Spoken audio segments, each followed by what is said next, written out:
Prends ça. Tu dois le porter avant d'aller au palais. Ça va te transformer en reine. Moronike a tourné la tête. Elle a vu une vieille femme sortir du buisson. La femme était très vieille. Sa peau était comme le dos d'un vieil arbre ancien, et ses vêtements étaient déchirés. Elle boitait, et elle avait l'air de ne pas avoir mangé depuis des jours. La vieille femme est tombée près de l'eau. « Ma fille, a-t-elle gémi. Aidez-moi, je vous en prie. J'ai tellement soif. » Moronike a oublié sa propre douleur. Elle a oublié que sa belle-mère lui avait dit de se dépêcher. Elle a couru vers la vieille femme et l'a aidée à s'asseoir. Moronike a pris son petit bol à boire, l'a rempli d'eau propre et l'a donné à la femme. La vieille femme a bu l'eau lentement. Puis elle a regardé le visage de Moronike.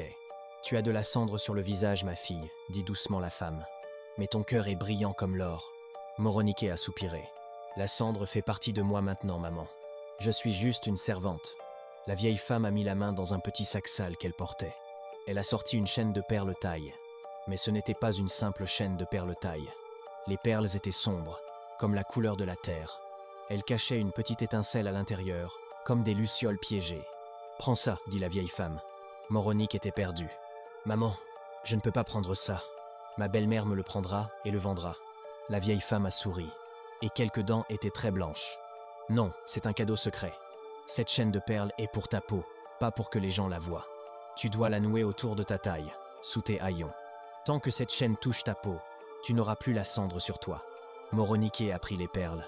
Elles étaient chaudes dans ses mains. « Écoute-moi, » a prévenu la vieille femme. « Porte ces perles, elles te donneront la beauté de 1000 étoiles. Les gens verront une reine, pas une servante. Mais tu dois être prudente. Aucune main humaine ne doit toucher ces perles, sauf la tienne.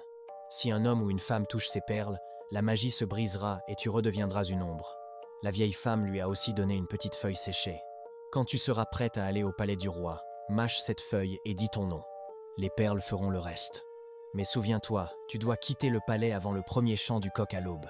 Si tu restes trop longtemps, les perles deviendront de simples pierres. » Moronike a baissé les yeux sur les perles, le cœur battant vite.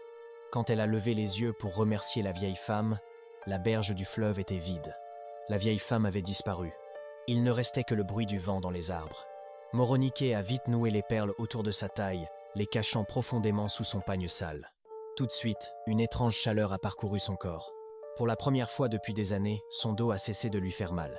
Elle se sentait forte. Elle se sentait belle. Elle a rassemblé les vêtements lavés et a commencé à rentrer. Elle ne savait pas que les perles sous ses vêtements commençaient déjà à briller. Le jour de la fête du roi était comme du feu dans la maison. Tout le monde courait partout. « Moronike, huile mon dos » a-t-elle crié. « Moronike, fais mon coiffe. Il doit être pointu comme un couteau. » Moronike a tout fait. Elle a mis l'huile. Elle a noué le coiffe. Pendant qu'elle polissait leurs chaussures, sa belle-mère Iyabo était occupée à se peindre le visage avec beaucoup de poudre. Elles avaient toutes l'air très grandioses, comme des paons. « Maman, je peux y aller ?» a demandé Moronike. Le roi a dit que toutes les filles du village sont invitées. Iyabo s'est retournée et a ri. Elle a ri jusqu'à ce que les larmes coulent de ses yeux. « Toi, au palais. » Iyabo a pointé les pieds poussiéreux de Moronike. « Regarde-toi. Tu ressembles à du charbon qu'on a utilisé pour faire la soupe. Si tu entres au palais, les filles penseront qu'une mendiante essaye de voler de la viande. Reste ici et lave les marmites. C'est ta propre fête. » Elles ont toutes quitté la maison dans un grand fracas, en riant et en chantant. Moronike est restée seule dans le silence, la cuisine sombre.